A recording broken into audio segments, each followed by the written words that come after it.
Bismillahirrahmanirrahim. Assalamualaikum warahmatullahi wabarakatuh. Perkenalkan, nama saya Bella Ruliati, NIM 8580955452. Pada video ini saya akan melakukan percobaan pemantulan cahaya.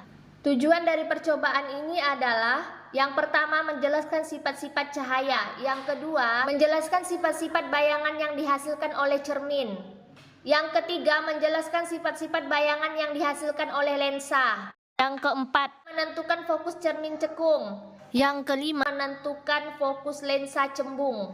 Alat dan bahan yang saya gunakan adalah cermin datar, cermin cembung saya menggunakan loop atau kaca pembesar, cermin cekung, lampu senter, busur derajat, kertas putih, lilin plus korek, layar tabir kertas, celah cahaya, dan lembar pengamatan saya menggunakan yang ada di modul halaman 7.22 dan halaman 7.23. Langkah pertama, susunlah lampu senter dan celah cahaya di depan cermin datar.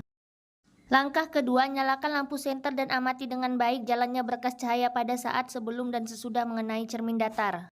Langkah ketiga, gambarkanlah jalannya berkas sinar pada langkah 2 sehingga tampak sudut datar dan sudut pantul. Langkah keempat, ukurlah besar sudut datar dan sudut pantul tersebut. Yang pertama, sudut datarnya 10 derajat, sudut pantulnya 10 derajat. Yang kedua, sudut datarnya 20 derajat, sudut pantulnya 20 derajat. Yang ketiga, sudut datarnya 30 derajat, sudut pantulnya 30 derajat. Yang keempat, sudut datarnya 40 derajat, sudut pantulnya 40 derajat. Yang kelima, sudut datarnya 50 derajat, sudut pantulnya 50 derajat. Langkah kelima, letakkanlah sebuah benda, dalam hal ini lilin, di depan cermin datar dan amati bayangannya selama benda itu Anda geser-geserkan di depan cermin datar. Langkah kelima, catatlah bagaimana sifat-sifat bayangan yang dibentuk oleh cermin datar tersebut. Langkah pertama, susunlah cermin cembung, sumber cahaya, dan layar. Langkah kedua, nyalakanlah lilin dan amati dengan baik jalannya berkas cahaya pada saat sebelum dan sesudah mengenai cermin cembung. Langkah ketiga, gambarkanlah jalannya berkas sinar pada langkah 2 sehingga nampak sudut datar dan sudut pantulnya serta bayangan yang terbentuk. Hasilnya sudut datar 90 derajat dan sudut pantul 90 derajat, bayangan yang terbentuk 10 cm.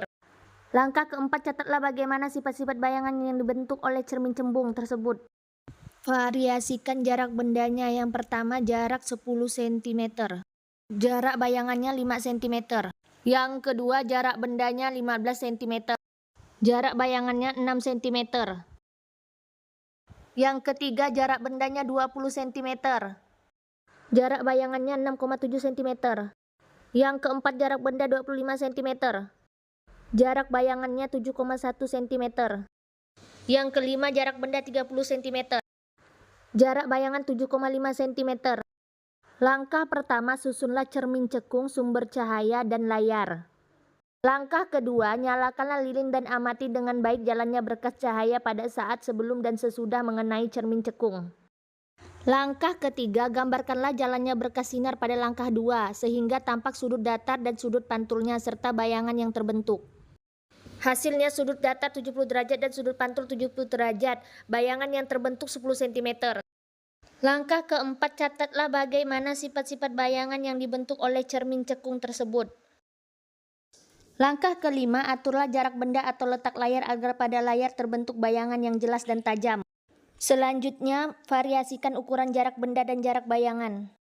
Yang pertama, jarak benda 15 cm. Jarak bayangan 30 cm. Yang kedua, jarak benda 20 cm. Jarak bayangan 20 cm. Yang ketiga, jarak benda 25 cm. Jarak bayangan 16,7 cm. Yang keempat, jarak benda 30 cm. Jarak bayangan 15 cm. Yang kelima, jarak benda 35 cm. Jarak bayangan 14 cm. Langkah keenam, jika benda di depan cermin cekung terus digeser menjauhi cermin, maka pada jarak tertentu bayangan benda akan menghilang atau tidak tampak. Ukurlah jarak benda dari cermin cekung pada keadaan tersebut. Hasilnya jarak 28 cm bayangan menghilang. Kesimpulan dari percobaan ini adalah, baiklah, sekian video percobaan tentang pemantulan cahaya yang telah saya lakukan. Saya ucapkan terima kasih, mohon maaf apabila ada kesalahan. Wabillahi taufiq wal hidayah. Wassalamualaikum warahmatullahi wabarakatuh.